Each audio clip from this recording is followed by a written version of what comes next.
Olá para você que acompanha o Esquema de Jogo. Hoje é sexta-feira, dia 2 de junho de 2023. O primeiro programa desse mês tem um convidado especial, é o Fábio Cunha. Ele vai falar um pouco sobre o Sindicato do Futebol do Estado de São Paulo. Ele também é coordenador do curso de Educação Física.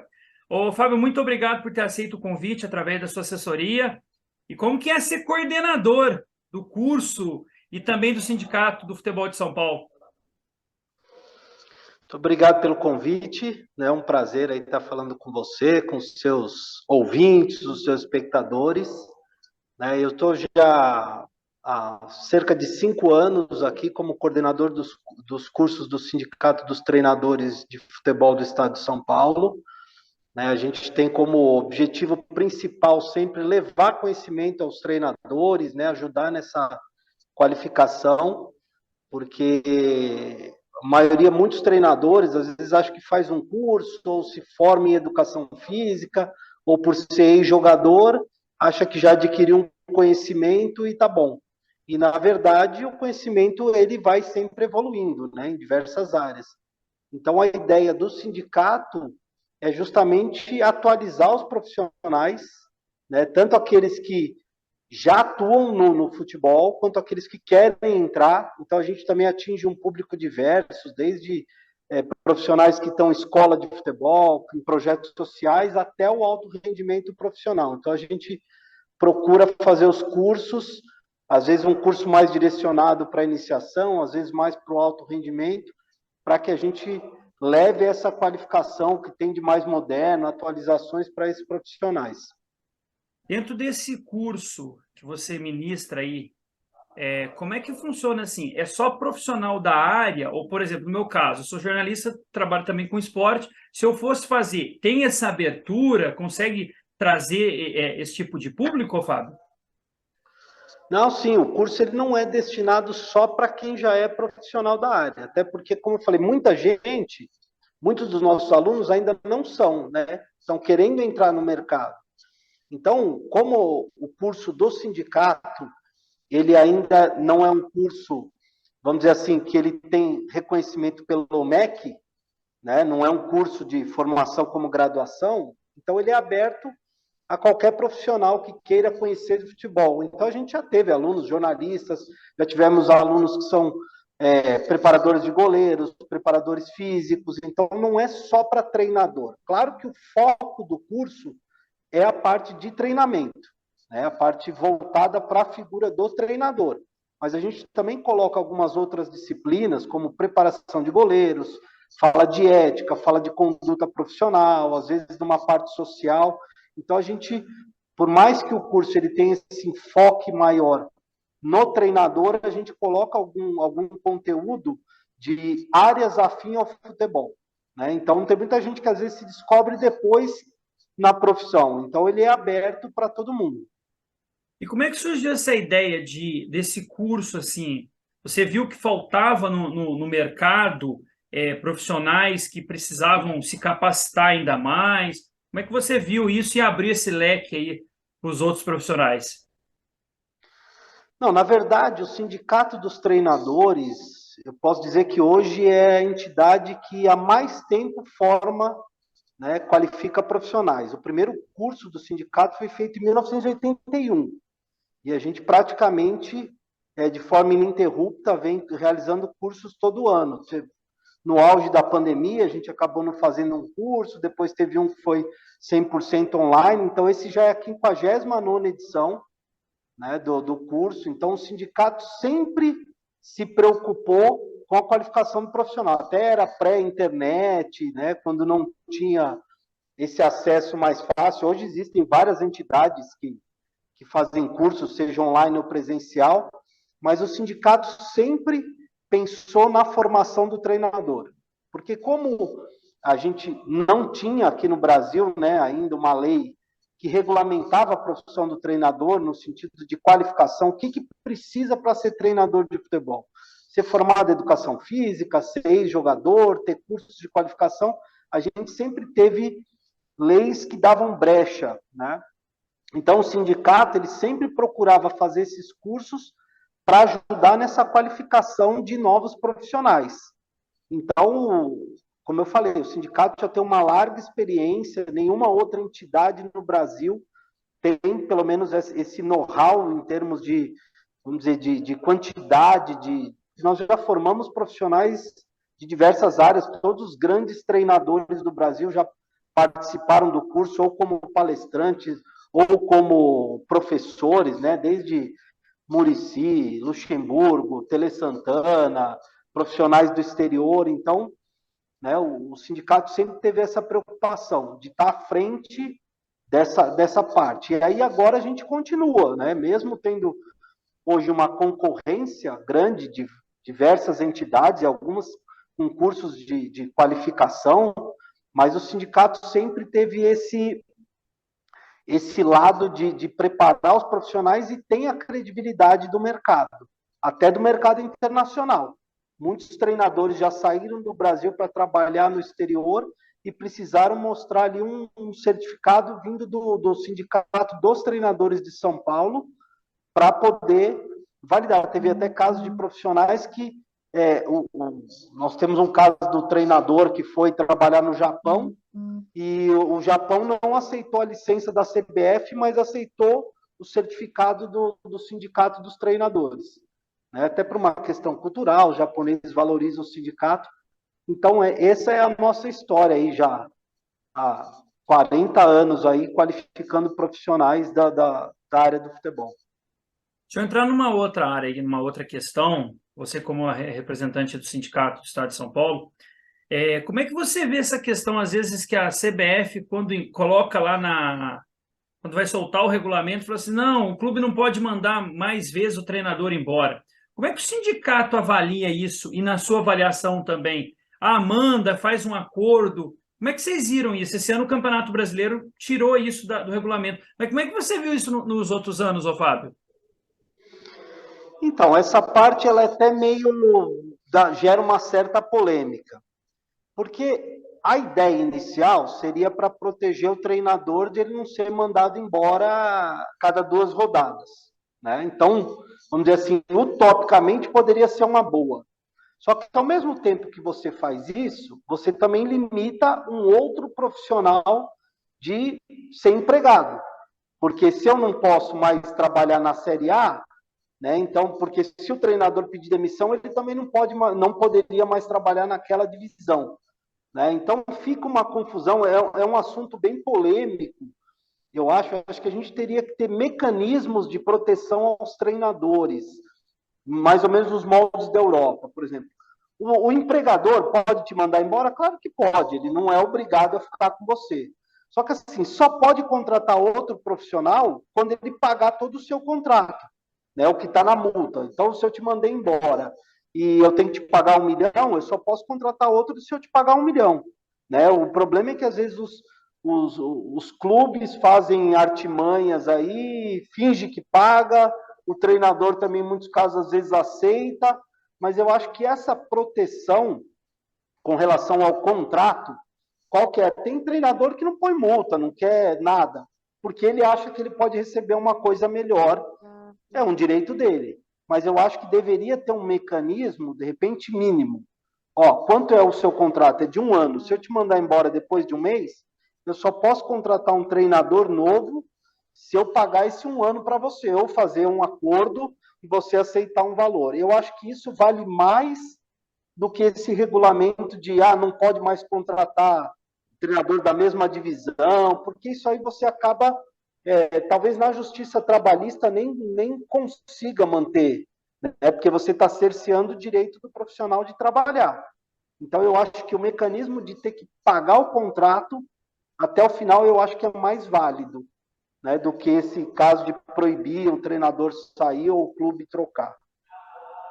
Você também me passou ali que é coordenador de um curso da educação física, é isso? E tem muito atleta que procura hoje se capacitar, Fábio, na sua avaliação? Então, eu sou coordenador do curso de Educação Física da Unidrumon, aqui em São Paulo, e também aqui nós temos um curso de tecnólogo em futebol.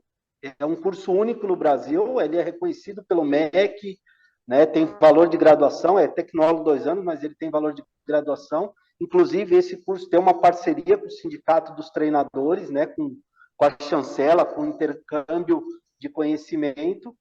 E eu vejo que hoje muitos ex-atletas estão procurando se qualificar. Claro que muitos ainda estão indo com os cursos da CBF, porque é o que a CBF hoje impõe, né? Que para você trabalhar no alto rendimento, você tem que ter os cursos dela ali, a licença A, B, C. Isso pode ser que mude aí com essa nova lei, que está em tramitação, foi aprovada agora no Senado, a Lei Geral do Esporte, pode ser que mude. Né? Então, eu acho que o importante é a gente oferecer condição para que os atletas se qualifiquem de um modo formal. Então, por exemplo, nem acho que um ex-atleta tem que fazer um curso de educação física ali, ficar 4 anos na faculdade, sendo que ele quer ser treinador, e várias disciplinas que tem na faculdade de educação física são mais gerais. Mas, de repente, esse curso de tecnólogo que nós temos aqui, que é um curso direcionado para a formação de treinadores, como eu falei, um curso reconhecido pelo MEC, com 2 anos de duração, ele acaba tendo uma carga horária bem maior que todas as licenças da CBF juntas, que são 1.700 horas de curso, né, que abrange tanto o que o treinador precisa, quanto áreas afins, gestão, legislação, para dar esse panorama.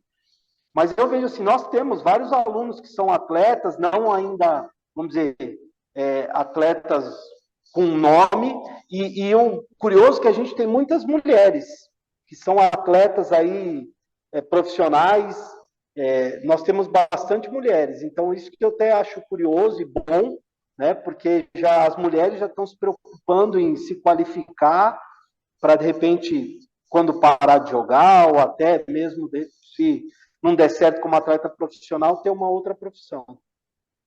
E a gente está chegando ao final da nossa entrevista aí, e na sua avaliação, o que a gente pode esperar desse tipo de curso e o que o sindicato pode auxiliar ainda mais para o pessoal entender que a capacitação não vem só dentro do campo, vem fora dele também?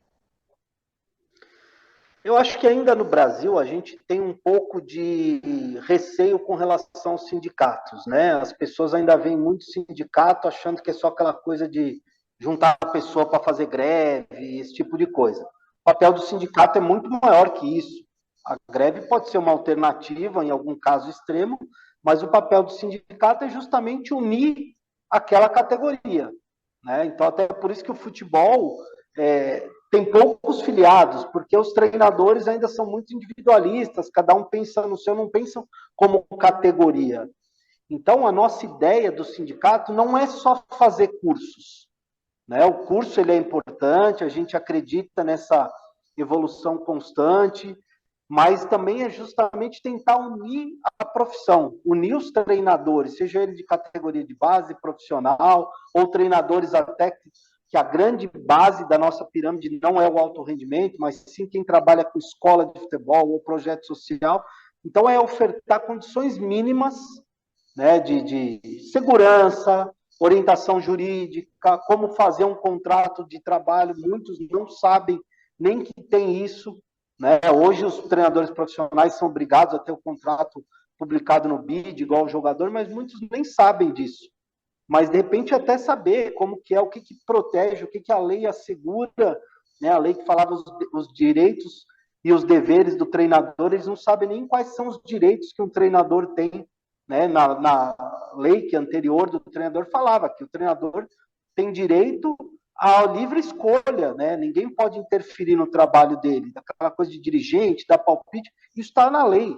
Então, um treinador poderia até processar o clube por uma influência, né, uma ingerência no seu trabalho. Então, o papel do sindicato aqui, principalmente o sindicato de São Paulo, é a gente tentar unir a classe, né, unir os treinadores, para, de repente, criar um piso salarial, se for o caso, por categoria, de repente, na base, esse é o piso, no profissional é aquele, e brigar por isso, por qualificação e por melhores condições de trabalho, e até isso, de que os clubes não fiquem mandando embora a todo momento e não pague os treinadores, ou tem clube aí que tem 5, 6 treinadores por ano, você acha que consegue pagar todo mundo? Com certeza não, né? Então vai empurrando para frente. Então esse é o nosso papel. Fábio, eu vou fazer uma última pergunta, e aí você pode fazer o seu momento final aí, despedir, quiser mandar redes sociais também. Como é que você vê, dentro do sindicato, essa questão dos clubes se tornarem empresa SAF? É um momento que tem que acontecer isso? Como é que é a avaliação sua dentro do sindicato? E se quiser despedir, eu agradeço mais uma vez a sua atenção aqui com a gente. Então, eu acho que a SAF ela é uma solução para muitos clubes, né? Mas a gente tem que olhar com calma, porque não é simplesmente porque se criou uma lei nova aí para, né, a Sociedade Anônima do Futebol e que todo mundo tem que aderir ou que todo mundo é a solução definitiva. Mas eu vejo assim, o futebol brasileiro, o modo da administração do futebol brasileiro, melhor dizendo, do jeito que é conduzido, ele não é satisfatório mais. Aquela coisa dos clubes serem associações sem fins lucrativos, com isenção de vários impostos e é administrado de qualquer jeito, e cria dívida e vai empurrando, né? A gente vê essas dívidas faraônicas que nunca serão pagas do jeito que estão. Então, acho que os clubes têm que virar empresa sim, seja através de SAF, de SA, de limitada, não sei o molde, cada clube tem que, acho que, avaliar a sua condição, mas eu acho que os clubes têm que virar empresas, né, pelo menos ser geridos como empresas, né, depende, muitos clubes estão só o departamento de futebol, o clube social continua, então eu acho que tem que avaliar, mas eu acho que é uma mudança positiva, mas a gente tem que ir com calma, porque não é uma solução assim também maravilhosa, todo mundo adere e vende para alguém, né? Eu acho que tem que ser muito bem pensado. Isso foi uma alternativa parecida que aconteceu na Itália, na Espanha, em Portugal, lá nos anos de 1970, 80, salvaram muitos clubes que estavam para falir, né? Então foi a Sociedade Anônima Desportiva que foi chamado, né? Hoje muitos clubes em Portugal, na Espanha, na Itália são nesse formato. Então eu acho que pode ser uma alternativa boa, mas cada caso é um caso. Cada clube tem que avaliar o seu potencial, o seu risco, onde pode melhorar. Agora, ser gerido como empresa, eu acho que todos têm que fazer. Tem que acabar com aquela coisa de, eu sou presidente, eu vou gerir o clube porque eu amo. Não, não tem que amar, tem que ser profissional, né? Tem que ser gerido como uma empresa profissional. Então, eu acho que nisso o sindicato não é o nosso, vamos dizer, o nosso meio de interferir, né? Porque aqui é relativo à profissão dos treinadores, mas acaba influenciando também, né? Um clube empresa, um clube profissional vai facilitar o trabalho do treinador, de não ser cobrado por uma paixão ali, ou aquele momento de perder um jogo, manda embora, ou ganhou, tá tudo bom. Não, vai ter mais profissionalismo. Tá? Então, eu também, me despedindo aqui, eu agradeço.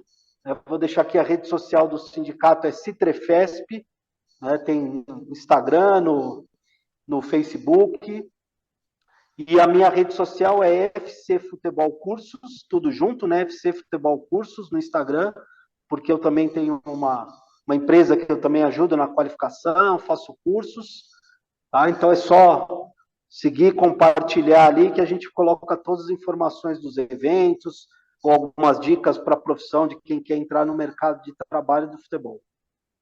Tá certo, eu vou agradecer então ao Fábio aí por ter cedido esse espaço para a gente. E o esquema de jogo desta sexta-feira fica por aqui, semana que vem tem mais.